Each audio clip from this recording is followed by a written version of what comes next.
Close your eyes. Breathe in the nose. Sigh out. Breathe in the nose. Sigh out. Now put one hand on your chest. Take a deep breath in. Sigh it out. Take a deep breath in and hum it out.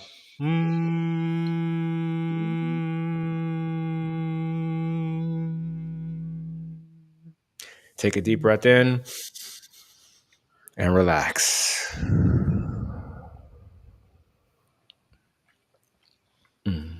Good. How are you feeling today, Rigel? Not bad, not bad at all. Allergies actually weren't so bad today, so can't complain. Can't complain. It's springtime A and good allergies haven't affected me. That's a good thing. a good allergy day is better than a bad allergy day. Exactly. No question. Yeah. Exactly. Okay. What So about you? today we're gonna How talk. you been? Life is pretty good, man. Just cleaning Okay. up. I just moved into my new apartment, so just getting some things all Yeah. situated and whatnot. And so I Yeah. ordered some curtains, so getting curtains put up right now. So yeah, life is Okay. good. Okay. Just busy. Okay. I went All to right. Miami last weekend, so just getting back from Yeah. Miami and Yeah, just mom told me about relaxing. that. Yeah, mom told me about Okay, that. good. Yeah. That's cool. That's Okay, cool. so That's cool. today Yeah. we're going to talk about something that's kind of serious, and it's something that I didn't realize that I stored so much grief in my body and my life. I think, I know especially after our dad died. I think I was so locked in and focused on going to law school and graduating and stuff like that that I had a lot of grief that I just kind of just like you know I didn't even process it, and like even now I'm starting to Yeah. process a lot of stuff that I felt from that time period. What Yeah. about you? Do you feel like you have good coping mechanisms with grief? Do you try to address grief when you as soon as you get it, or do you feel like you still have a lot of grief in you? Mm. Well, I mean, I guess you could say that, for my studies, and from the academic part of where I'm coming from, I guess you would say I'm kind of like, in the know. Let's say that, but I think that, everyone has different grieving mechanisms, and in the end, I think grieving mechanisms become what you do to survive. Some people do, I don't know, maybe avoidance. Some people may try to take it head on. Some people may try to, try to keep themselves, occupied, doing different things, to try to take their mind off of things, whilst slowly trying to process or metabolize those problems, or not those problems, but that the situation, because we all go through grief. We all suffer. Loss is a very, very, like you said, is a very tumultuous thing that all of us go through. And we all go through it differently. Me, you, mom, Rhodesia, and me, you, mom, and Rhodesia, our sister. We all, went through the loss of our father, the bereavement of our father. Um, but we all lived it differently. Like you said, you were starting to realize that you were going through it. You're starting to feel that burden starting to resurface now. And I think that in the end, and I don't want to go in too much into the science. If you want, we could. Talking about how it affects our amygdala and different coping mechanisms, as far as even you know communicating with our hippocampus and other things like that. We can, but in the end, I think that we all grieve, we all suffer, and we do it differently. I think that, like you said, not that you had, you know, repressed it, but that you had decided to, try to move on, doing what you were doing before at the same rate or at a lower rate, but still doing what you did before. And I think Mhm. everyone has their coping mechanism for survival. If not, we would not survive. Everyone has their own ways of going about things. So that's the way I look at it. Mine was much more traumatic, especially initially. After the loss of our father, um, it hit me hardest. I'm not gonna say hardest, but it hit me hard, where I probably reacted the hardest with respect to you, our sister, and our mom. But yeah, everyone has their processes, and I think that the thing is, and we could talk about this more, because I don't want to, steal the microphone for all this time, but I think that in the end, we just have to realize that everyone is going through something at every moment. That grief can be small, it can be large and immense, but we all grieve, we all suffer, like we all experience happiness and triumph also, yeah. To touch on a point about your grievance at the moment, or what you said before, did you realize that you're starting to realize that you're still grieving, or because you wanted to break that barrier, what I'm saying? Because also you have to remember, Rich, as our oldest brother, as our oldest sibling, and the new man of the house, you kind of like, if it was societal, if it was, individual, you kind of put that on yourself, saying that you had to be, saying that new strong figure of handling that grief. I was teenager, pre-adult, and I took it differently. Rhodesia, our sister, was, she was preteen, so let's say post adolescent, so prepubescent. She was prepubescent, let's say that, and she took it a certain way, Um, so yeah, everyone has their way of dealing with grief, dealing with sufferings, dealing with struggle, and no way is correct and no way is incorrect. Even though we go through the steps are usually the same in most cases, So I mean, what what I want to ask you, Rich, is, you talked about this. You said that, these things are starting to surface now, but I don't really think that they're starting to surface now. I think they've always been there. But why have you realized that right now that this is something that's being really relevant and prevalent in your thoughts, in your mind now? Why do you think so? I don't know. I think a lot of it has to do with, like, maybe just a lot of things, just doing a lot more of the yoga, a lot more of the meditation. It brings a lot of awareness, especially like body awareness, and they call this like Mhm. somatic experiencing, where you can, Okay. because according to somatic experiencing, you store a lot of your grief and your anxiety and whatever your trauma in your body. And so, like, I Okay. started to feel a lot more in my chest and stuff like that when I do like some of my deeper, longer meditations.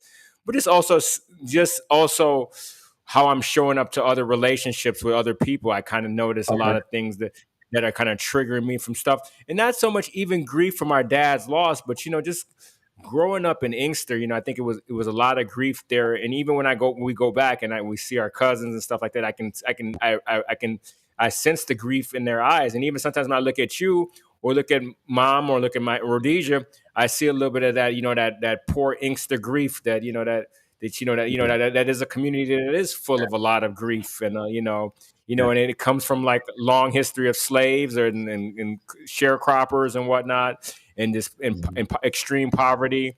Yeah. And of course people losing loved ones at a very young age and whatnot. So that grief was very prevalent in our community. And I'm just becoming so much more aware of that, and how it's affecting me in my relationships as an adult too. So yeah, just Okay.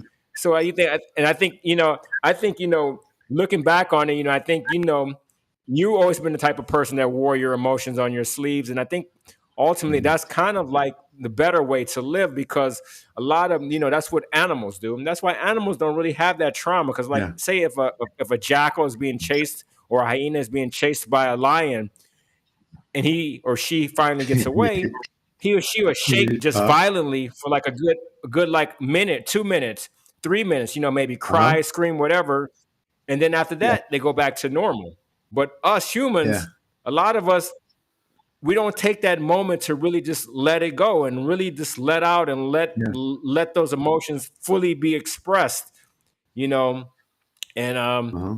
and then it just stores in our body, and then every little thing in our life, every little relationship in our life can just trigger it even more and more and more and more, and eventually this wears on people. And I think a lot of times people have this whole misconception about, like, not only like about like being this righteous individual, this righteous person, or being a even be or having or what yoga and what meditation is about being calm. It's not really about being calm. Ultimately, that's the end product, but it's also about just being your truth, seeking your truth.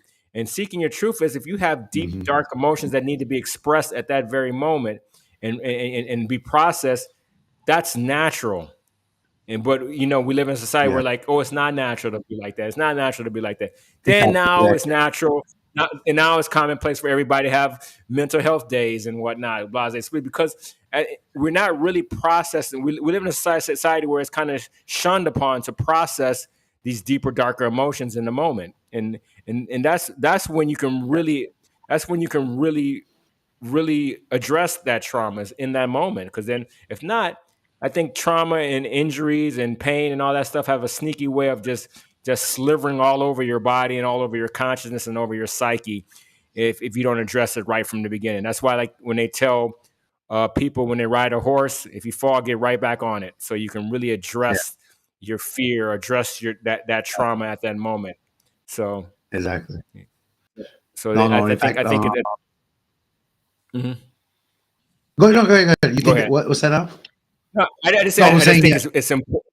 I just think it's important for people to really truly express themselves fully, and you can do yeah, that without being disrespectful to other people.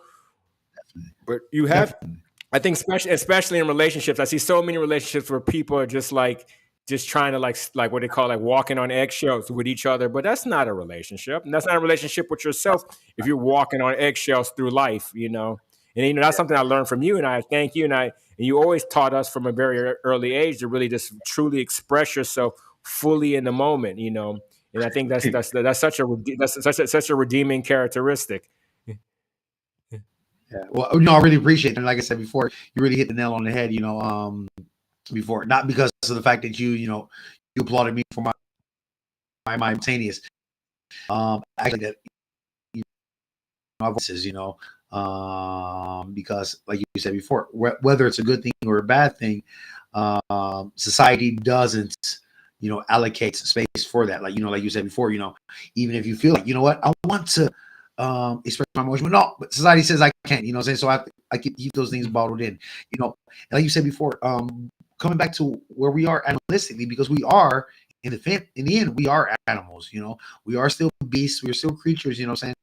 Even if we have now we have houses, we've learned to, we've mastered speech, we've mastered, alchemy, um we're working on, saying, and mapping brain and whatever consciousness can be, but in the end, like you said before, that being able to bring out, like I hate to go become scientific and get, too pedantic on people, but yeah, that fight or flight or freeze mechanism that that happens in the amygdala.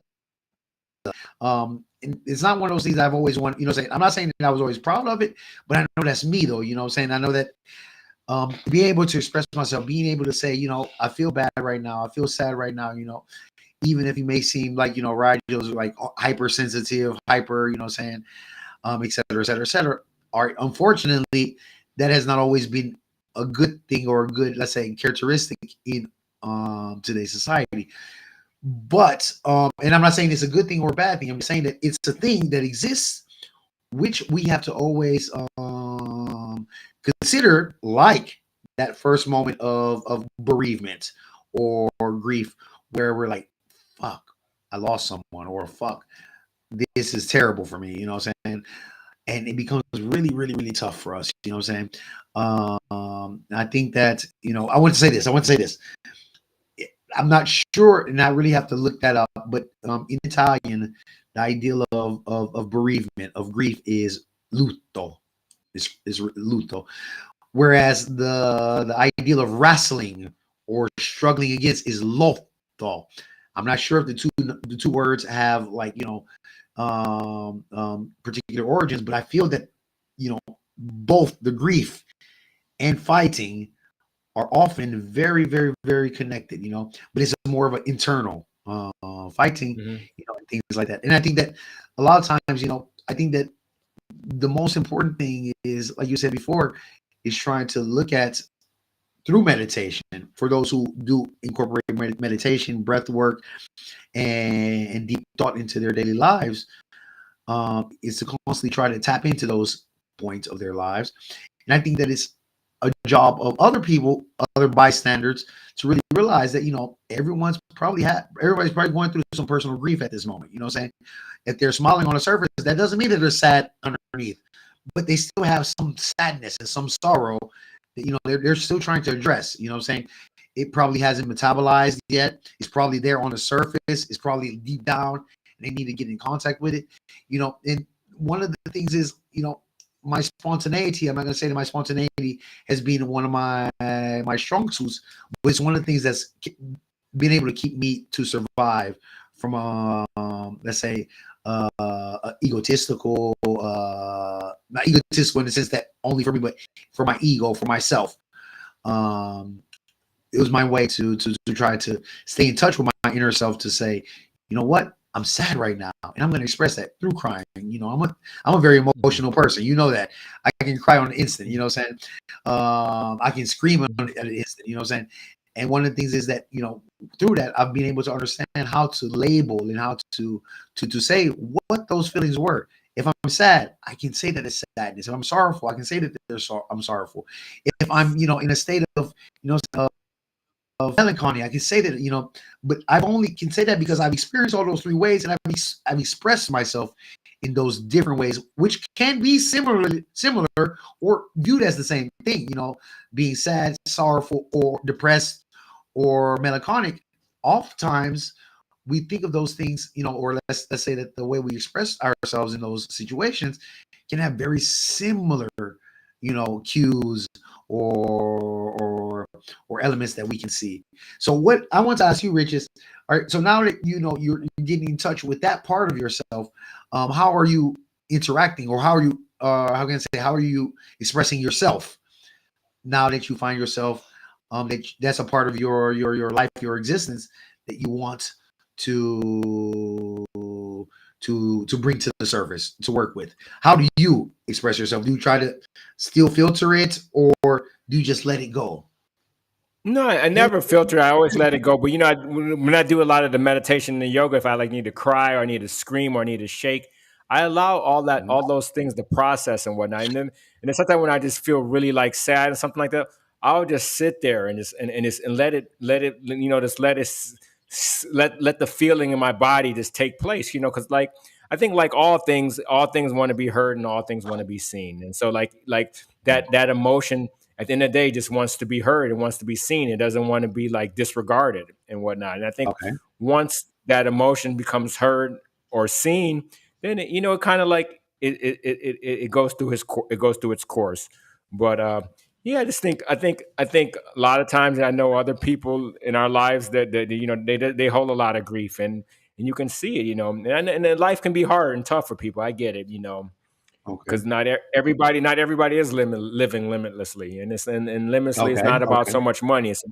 It's more about a mindset, and a lot of people feel defeated by life, and I see it in them, and I think that's one thing Okay. I do have is a lot of empathy toward other people, and Okay. then but sometimes being empathetic, you see that there is that people are, especially during these times, are going through a lot of tough stuff. People are worried, people are very anxious, you know even though, like we talked about before, this is potentially, or not potentially, this is the best of times when it comes to resources and the management of resources, and Exactly. the abundance of resources for everybody. But Exactly.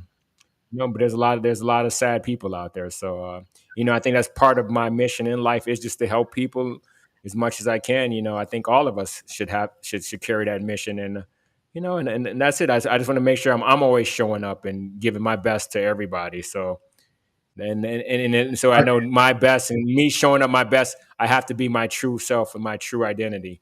And being my true self and true All right. identity, I have to process even those darker emotions that I don't like, I think I've been when I was young. I just try to always run away from. Mhm. Mhm. All right. But what Yeah. my question is, you're a leader, let's say a leader like myself, as a teacher, we're both teachers. I think leaders are always teachers. And I think that I think in reality, I think no one is a teacher except for ourselves, but what we consider teachers, I think are what we also consider leaders. But do you sometimes find yourself you're having to how can I say attenuate or quell or cover that grief that you're going through in order to to come off as a person who is a person that's full of positivity. I don't know if that's clear. Let's say this. All right, a lot of people look at me, they say, okay, Roger, you're always laughing, you're always smiling, you always have a joke to say, you always have some, witty comeback, to something, but that doesn't mean I'm always witty. That doesn't mean I'm always feeling, saying calm and cool. That doesn't always mean that I'm feeling happy. But do you sometimes feel yourself that you're put in a position where you have to, not be unreal with yourself, but be unreal with that moment? Do you find yourself in that? No, not really, because for the most part, 99.5% of the time, I feel really good in life. Life is good for me. But is Okay, those the okay, 0.5 okay. times, one time, sometimes I lay in bed, what sometimes I may feel the grief, may feel sadness, may feel loneliness. And I find that those moments, those are the most meaningful and the best moments, especially with your real loved ones and the ones that you really have a deep connection with.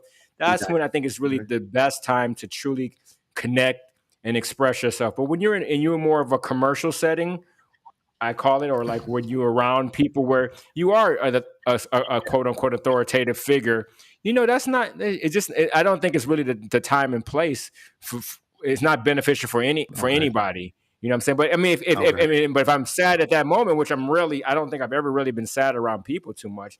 But if Yeah. I am, then I'll be like, what, it's not going good. And I'm okay with saying that. You know what I'm saying, like that. And I think Okay. that's Okay. okay, and that Okay. shows that, and people can relate to that, and think Exactly. it's Exactly. okay to show up. It's okay to show up that way. But I Okay. think the real meaningful and most bang for my bucks for me to grieve is when I'm alone or when somebody that I'm truly connected with. You know Okay. and Okay. not so much No, no, in a because I feel commercial you. setting. Exactly. No, no, no. And I feel you completely because I'm the same way. I think that, I'm the type of person that, like I said, I'm very emotional and I don't mind crying. In fact, sometimes I look for moments of, saying that release valve of, saying getting emotional, But like you said, in the presence of other people. But also, I like the fact that you said that, you have no problems with, you have no qualms with being, in a moment with telling people, what, today is a no day. You know what I'm saying?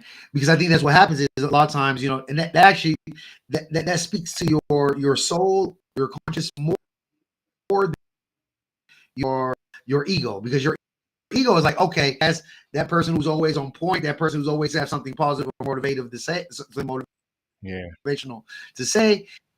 And yeah, I have no problem with saying myself. I say, you know what, guys, today's not the day. Okay, you know what? That witty, smiling, saying person that I'm still here, but it's just not today. You know what I'm saying? But it's very difficult, because sometimes when people get away, we think we also paint ourselves in that same way as to not let them down. And I think that's another thing that happens with the grief, that we go through. We say, okay, well, that person doesn't want to see me like this. I don't think so. I don't think so. I don't think that dad, didn't, for example, in the case that we brought up earlier, I don't think dad said, okay, I don't want Rigel to ever, not feel bad about me, but overall, I want him to feel a particular way. But I can understand that right now, this is a moment that's a no moment. It's a no day, And Mhm. so how do people usually react to you when you tell them it's a no day? When you express in some way, fashion that it's a no day, how do they usually react? Are they They surprised? actually they're kind of surprised because I'm usually pretty much on. Like Mm-hmm. like I said, 99.5% Yeah, times. So if it is one of those 0.5% of the times, yeah, it's definitely kind of strange to people. So, but yeah, more and more, I could care less about what other people think about me. Not trying to be an asshole or a jerk toward other people. Always treat people with respect, but not. I'm not. I'm really. I have zero concerns about how people receive me. You know, okay. in regards to anything that's not disrespectful toward them. So, Oh, but definitely. Yeah, but definitely, that's and that's just the process I've been through. Yeah. Yeah. yeah. No, I don't think that's being a hole or asshole either. Or at least to me that yeah, if I weren't who I am, say so I have to always be me. Saying if I weren't who I am, I wouldn't be me. That's the way I look at it. Saying so. Mhm. One of the things that Trevor Noah once said, you have to be the real you, but being real doesn't mean that saying I wouldn't walk around, nude or naked, saying doing classes Yeah. or things like that, saying because that's the real me. But I'm the real me based on the situation. If that situation means that Exactly. I'm kind of, I'm down at that moment, saying I'm gonna express that I'm down. And like you said, Yeah. possibly in the end, people they might find you even more relatable because they say, "Wow, okay, that's a person that I had always associated with being, saying always solar, smiling, saying always, positive, And right now, okay, he's not so positive, saying not negatively negative or not necessarily negative, but person is a real person. He's going through something that I'm going through, and I can relate to that, And I think that relatability is even more impactful for people who we come in contact with than being always something or always negative, or always positive, or always something, And I think that relatability is what makes us human, and that's what makes us say, okay, when people say, okay, you know what, I can feel that cat, you know what I'm saying?